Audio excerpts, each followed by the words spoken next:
Hello, my wonderful, beautiful friends. Guys, welcome back to our /ProRevenge, where people get back at others who've wronged them and lives are absolutely destroyed. And in this episode, we've got nightmare bosses, cheating spouses, psycho mother-in-laws, and shady realtors all getting their lives ruined. I hope you enjoy the stories today. Hit subscribe if you're not subscribed, and as always, you can send or link your post to this email right here. Let's dive in. So mobile phones became common in my country around 2004, just as I finished high school. My parents bought me my first phone, a second-hand Nokia. It was bulky and basic, but I promised myself that someday I would buy a new phone with my own money. When I went to college a few years later, I bought myself a Sony Ericsson and a premium SIM card, not realizing it had been abandoned by its previous owner. By the third day, I start receiving calls for this guy named Bitsa, fake name, from various financial institutions. It turned out the number previously belonged to him. Determined to keep my premium number, I began a routine of blocking wrong numbers. Back then, blocking was device-specific, so each time I got a new phone, I had to start over, keeping a list of numbers to block. I got my first job after graduating in 2009. Around 2010, I was assigned to a new project with a notorious reputation for burning people out due to a nefarious manager named Bits. I didn't know his full name for quite a while. The guy took pride in making our lives a living hell. Bits ruled with an iron fist. From the moment his team steps into the office, they were met with a barrage of emails and messages, each more urgent than the last. Bits thrived on creating chaos, often changing project deadlines on a whim and demanding his team work late into the night and through weekends. Bits' presence loomed over every task. He insisted on micromanaging every detail, yet he was quick to take credit for any successes, no matter how small. The failures, however, were met with his notorious tirades, publicly berating his team and assigning blame without hesitation. His unpredictable temper kept everyone on edge. Everyone was afraid to make the slightest mistake. Meetings were another tool in his arsenal of torment. The guy scheduled them during lunch breaks and after hours, ensuring no one could escape his grasp. The meetings were often pointless, serving only to reinforce his dominance and disrupt any semblance of work-life balance his team might have. His relentless stream of emails continued around the clock, each carrying a thin-veiled threat, perfection or dismissal. Under his reign, morale plummeted and burnout soared. Yet Bits remained oblivious, satisfied by only his complete and total control. I was actually quite ashamed when I learned that he was from the same area I was, and he had gone to the same high school, though years before me. In 2012, our company merges with a parent company. Almost nothing changed personnel-wise, but infrastructure-wise, we got MS Outlook and an organization view. That's when I first learned about Bits from an organizational hierarchy perspective. His first name was an eye-opener. It was Bitsa. Now, the name was common enough, but at the time, mobile numbers had an area-specific pattern, so I knew that the previous owner of my number was from the same area as me. Still, it could be someone else, and I wanted to dig deeper. I talked with an old mentor who lived in the same area, and he had coached several high school students for the last 2 decades. He confirmed my suspicions. Now, I won't go into details, but it was evident that Bitsa and Bits were the same person. I had been quite pissed with this unknown person named Bitsa for almost a decade by then, and Bits had been the bane of my existence for quite some time, and several others. And this is where the revenge lies. First, I unblocked all the numbers in my phone. I was getting 5 to 6 calls daily on average, but after unblocking about 150 numbers, it increased to 15 to 18. My answering strategy also changed drastically. Instead of saying wrong number, I politely explained that the owner had changed his number, and then provided his current number to update their database. And this is where I could be considered the a-hole. I also volunteered his manager's number, just in case he tries something else. And the fallout was epic. These people had been trying to find him for almost a decade. The banks had sold his debts to companies that harass people for a living to get their money back. It turns out the guy had been taking loans in everyone's names: his wife, his parents, his uncles, and his aunts. And he was giving everyone that same number. The guy was evading credit card debt and loans of upwards of $200,000 US. And where I'm from, that translates to a load of money. Apparently, he had almost 20 cases filed against him, but no one could find him. Probably why he thought he could walk on water. There are multiple versions of what happened at the office when his manager starts to get calls about him. He was let go about 2 months later, and I haven't heard from him since. What a well-played revenge. And I've said this so often before, like, this is why you always have to be kind to people, because you never know who will start feeling a bit vindictive and want to take you down. Like, the way it went down was so perfect. It's almost like the universe wanted that a-hole boss to face the consequences. And for all who are curious to where OP's from, they pop into the comments to say this happened in India. And according to them, something like this happening in a country like India, you're basically ruined forever. That guy will never recover. But yeah, he totally reaped what he sowed, and OP delivered it. So way back in the early 2000s, I began to suspect that my wife was up to something. Our 2 kids were about 4 and 6 years old, which is still young, but not so young that they couldn't tell you what happened in their day. They started talking a lot about staying with my wife's parents during the day, which wasn't really that strange itself, but since they lived about 90 minutes away, doing so 2 to 3 times a week seemed a bit much. And that was basically every day my wife wasn't working her part-time job. When I asked her about it, she denied it, but she was never a good liar. So I'd start tracking the mileage on her car, and sure enough, she was driving an extra 400 miles per week. That's when I knew something was going on. Then one day, I sat down at the computer and she had left her email open accidentally. I couldn't resist, so I started going through some emails and I saw a few email exchanges between her and her college best friend, where they discussed how my wife was seeing an ex-boyfriend from high school. There was no mention of details about him, other than my wife also talking crap about his wife and making fun of how she'd gotten bigger after having kids. Anyways, I printed out these email exchanges and I stashed them. I still needed to know the details, so I called a friend who was a cop, and he suggested that I call a guy he knew that had left the force to become a private investigator. We'll call this guy Ron. Now, Ron was great. I paid his retainer fee and gave him the emails and what little I knew about my wife's activities, and he figured out exactly what she was doing.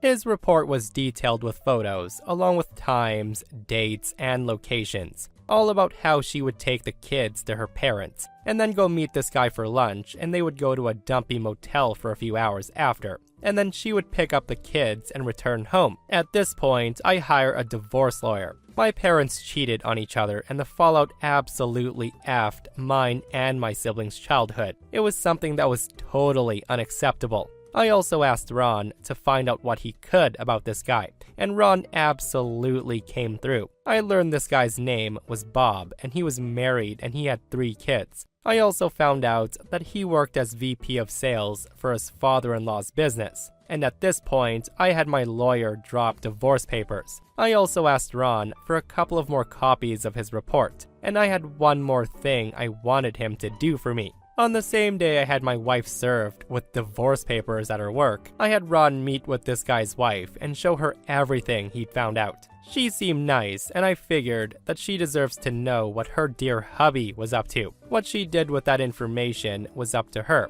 Little did I know, Bob's wife did a real number on him. According to the publicly available court documents from the divorce and the other related proceedings, she cleaned out their joint account, she took the kids, and she left. As soon as her dad found out what he had done, Bob was fired, and since her parents actually owned the house where Bob and his wife lived, he also got evicted. Their divorce was ugly. I guess Bob went to the house and he starts arguing with his wife, and it escalated to the point that her brother stepped in and Bob got his nose broken. There were also restraining orders and a few more incidents with police reports, criminal charges, jail time, and so on. I can't find Bob on the internet anywhere nowadays. Last I heard, the guy had left the state and his ex-wife did okay. She went to work at her dad's company and took over after he retired. As for me, my ex and I got along well enough. I didn't engage with her on anything that wasn't related to the kids. And now that they're both adults, I don't even talk to her at all anymore.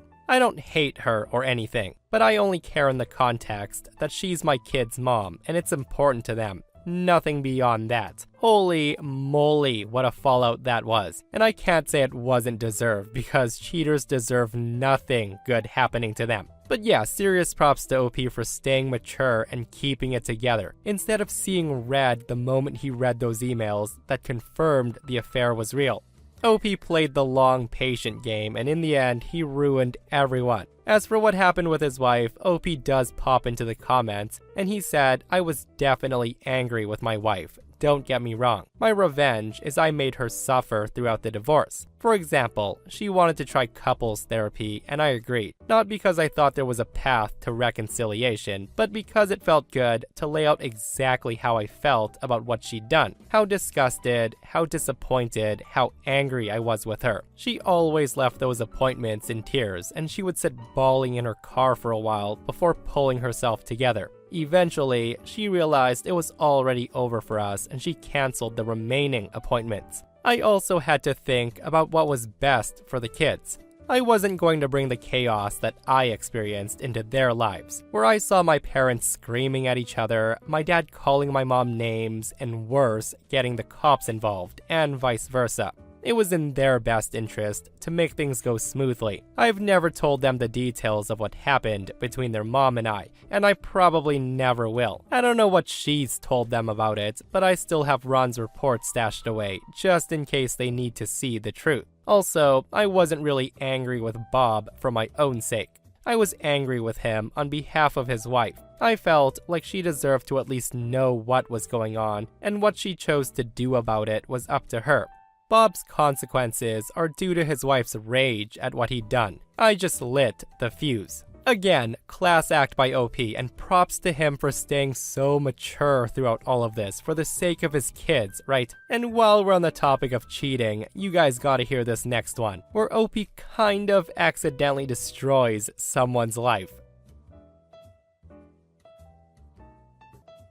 Okay. So I'm by no means an expert or pro at revenge, but I am a patient person. 7 years ago, I was lucky enough to be able to buy my own place. I had saved for 10 years, worked my butt off, and I was so happy to have a place to call my own. Now, being a single person on the mortgage meant I had to make compromises. One such compromise was buying a property on a shared block, which was a lot cheaper. Where I'm from, this usually means it's on a strata title. And for some, that's a bonus, as it means there's a communal fund for repairs, and typically insurance is cheaper as it's collective, and other things like maintenance being taken care of. Now, strata titles also come with a lot of bylaws and restrictions on what you can and can't do. I'm a private and introverted person, so having to deal with people and have limits on how I live was a huge no-no. I took my time and I found the perfect property. It was a shared block, but freehold title, which meant no strata. The only thing I needed to pay was a public liability insurance for the shared walkway on the property, which was split equally between the owners. That said, the real estate agent is local to my area. There's also about 3 degrees of separation between us. The guy has friends who are friends with my friends, type of thing. I didn't know him, but I knew of him, so that sort of felt good too. Well, about 5 months after I move in, I get a knock on the door from the owner, the landlord of the property next to me, to discuss insurance. I thought that wasn't a problem, so I asked for a copy of the policy so I have a record. It gets sent through, and lo and behold, it's for strata insurance. I was incredibly confused, and after much back and forth, the property isn't a freehold title, but a strata title. So I call my lawyer who conveyed the title, etc. He was dumbfounded, but overall did the right thing and made things as right as they could. So I arrange a meeting with the real estate agent. I brought emails and printouts of the ad they had, all saying it was freehold. Emails between the real estate agent and my lawyer discussing its freehold status. Despite it being black and white, he refused to accept any fault or offer anything to make things right. I don't begrudge that, as he's looking out for himself. I get that. However, I wouldn't forget it. I did enter into mediation with the real estate agent, and all I asked for was when the time came for me to sell, they'd do it or they would cover the cost. Now I thought this was reasonable, but they flat out refused, and they offered me $1,000 to go away, which I refused, claiming that I should have paid more attention and what's done is done. I did have the option to pursue them legally, and that was advised by the mediator. But I ultimately decided against it for a few reasons, the main one being my health at the time. So I planned and plotted, and I schemed and connived as to how to get back at the son of a bitch, and I settled on this. I found the guy's personal Facebook page, which wasn't set to private, and I saw some photos of a boys on tour trip that he went on a few weeks prior, about 5 to 6 months after I bought the property. I also found the guy's address through a business registration search. On the anniversary of the sale, for 6 years straight, I sent them flowers with a note saying, "Dear real estate agent, remembering you on this, our special day. She has your eyes. Love, Ellie." Now, the notes varied ever so slightly over the years, but always had "on this, our special day," followed by some weird inference to a love child and a desire to reconnect. I also, from time to time, arranged for postcards and letters to be sent from another country, the one he was on tour in, always signed "Love, Ellie."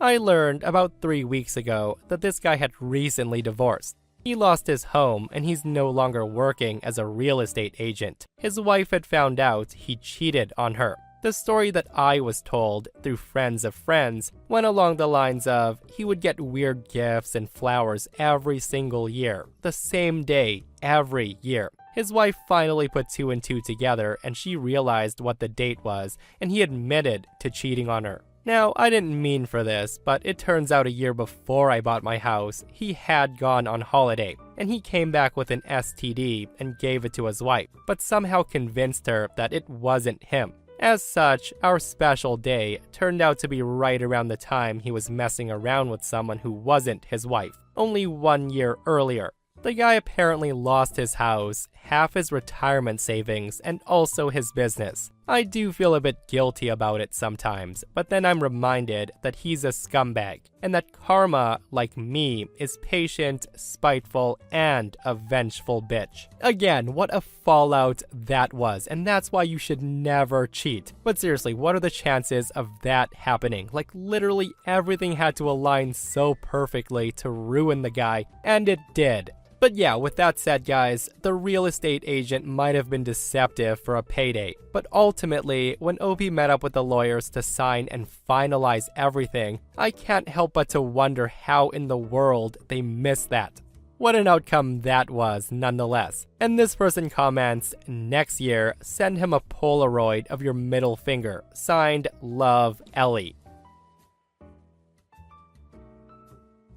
I'm a 46-year-old female, and I have 2 daughters, 17 and 15, and they have a strained relationship with my ex-husband's parents, who are 78 and 80 years old. My ex passed away in an accident last year, and since then, we've had some major family drama due to his cheating and him leaving 2 boys born with his affair partner, orphaned. She also died. A part of the drama has been my ex-in-laws trying to get custody of my daughters, and them also trying to live with us. The first one we're going to court over, and the second one will never happen. Where we live, there is a weekend market with fresh produce, eggs, meat, and other products straight from farmers. This week was extra special since it was my youngest daughter's birthday. Since her birthday's later in the month, I decided to give her a budget and set her loose on the market to get whatever she wanted, mostly chocolates and sweets. After an hour, I started getting worried. And just before I called her, she called me, and she was crying, saying some weird people are harassing her. I ran to her with my oldest daughter to find 6 older women berating my daughter for being unchristian, for refusing to spend time with her paternal grandparents, or for wanting to be a good big sister to her poor orphaned baby brothers. My daughters are the ones that found out about my ex cheating and the babies, so they aren't fond of the kids. It's trauma and they're working with a therapist. I got between the group and my daughter, telling my eldest to go pay for the stuff her sister had and to go to the car.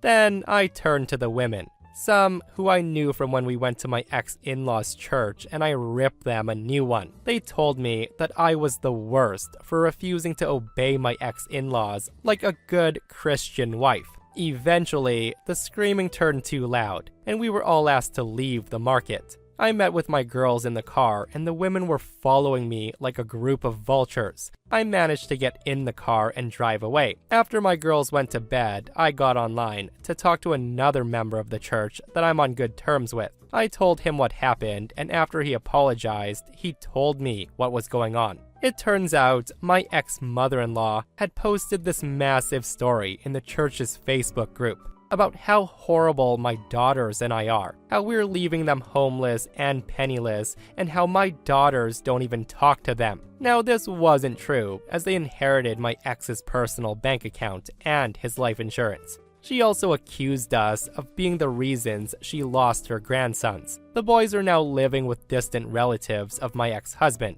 Basically, it was a sob story worthy of a Hallmark movie. And of course, they were getting all the love and support from the more extremist members of their church. The church and its members are a bit annoying, but they have a small saving grace. They're incredibly strict about cheating. It's a big no-no, be it from a husband or a wife equally. Now, you may be wondering, how did she get around blaming me about affair children without exposing the cheating? Well, she claimed the other woman was our surrogate since I was unable to have more kids. Then she said I didn't want the babies because they were boys, which is absolutely disgusting to be accused of. That's when I decided it was time to clean up this mess. And since I was mid-divorce when my ex died, I had all the evidence I needed. And since the divorce wasn't completed, I don't have any legal ramification for releasing all the evidence. I was off the next day, and I went to a print shop to get copies of all the delightful pictures of my ex cheating, the text conversations with his affair partner,